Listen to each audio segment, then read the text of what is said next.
Johanneman was one of several witnesses who described explosions near the basement of the World Trade Center that morning. I was a janitor. Like I said, on that day, there was an explosion on the basement, and this is prior to the building got hit by the plane. And then the plane hit, and then there was a series of explosions afterwards. About like a good 15 people, like some coworkers, some people who were just down there in the B1 level on the basement floor. And it was just like, you know, hysteria, just like, you know, just smoke and everybody like screaming, and, you know, it was crazy. So we were like trying to figure out what was going on. When that happened, then another explosion happened. I got on the elevator, and the freight elevator, and I heard the first explosion, and the elevator blew up, the doors blew up, and it dropped, and I was lucky that the elevator got caught in between two floors. Which floors? The B levels, the basement levels, right, where all the all the mechanics are. We stuck on the stairs for a while. We finally got down to the lobby. Then we get to the lobby, it was this big explosion. We was in the lobby, and the third explosion, the whole lobby collapsed on us. What was it like? What was it like? Horrible, horrible.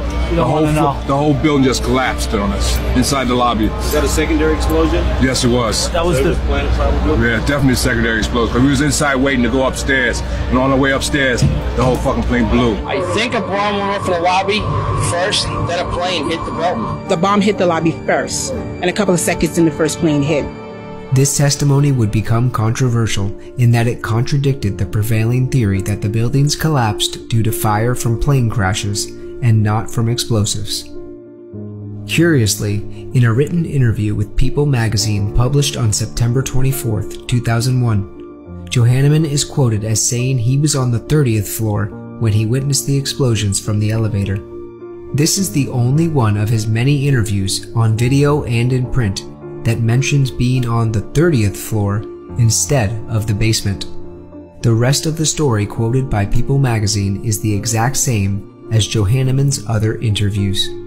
Oddly, the story goes straight from grabbing an injured man on the 30th floor to bringing him outside, without any mention of descending 30 flights of stairs.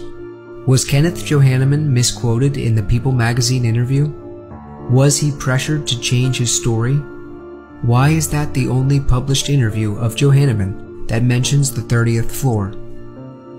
In an article written a year later, in September 2002, Johanneman is quoted by The Times as saying he was in the basement when the explosion happened, consistent with his previous interviews. In that same article, Johanneman told The Times he had been separated from the mother of his son and was struggling with alcohol abuse. Johanneman mentioned he'd met a new girlfriend on New Year's Eve, who he described as a good influence in his life. He had been unemployed and looking for work, and was facing the threat of eviction in the near future. This would be the last media interview of Kenneth Johanneman's life. In August 2008, Johanneman was again facing eviction from another apartment on Rome Avenue in Staten Island. Although he had recently found a job as a janitor at a museum in Manhattan, he had fallen 2 months behind on his rent. His landlord, Anthony Malazzi, told him he had until 5 p.m. on August 31st to vacate the apartment. On the day of the deadline, Malazzi's son heard a popping sound from Johanneman's apartment. When Anthony Malazzi entered the apartment that evening, he found Johanneman's body, dead of an apparent gunshot wound. Next to Johanneman was a note from President Bush commending him for his heroism and a suicide note. The suicide note stated the reason he killed himself was because he was getting evicted and couldn't handle being homeless. On a second page, Johanneman listed several people to contact about his death. One of those people was William Rodriguez, another janitor who had witnessed explosions in the basement of the World Trade Center on the morning of 9/11. A service was held for Kenneth Johanneman 4 days later at Doriso Funeral Home in Brooklyn, New York. On September 4th, the news of Johanneman's death was published in the New York Daily News, featuring statements from 2 of his cousins and his landlord. No other news outlets reported on his death, and the New York Daily News provides very little detail about what happened. There's no information about evidence recovered at the scene. No official autopsy results. and no official statements from the NYPD. Johanneman's cousins, Gerald and Joseph Maya, both told the New York Daily News that they had offered him a place to stay so he would not be left homeless. They said Johanneman declined their offers. In 2012, an ABC affiliate network in South Carolina picked up the story, interviewing Johanneman's sister and his brother-in-law. No new details about his death were revealed in this article.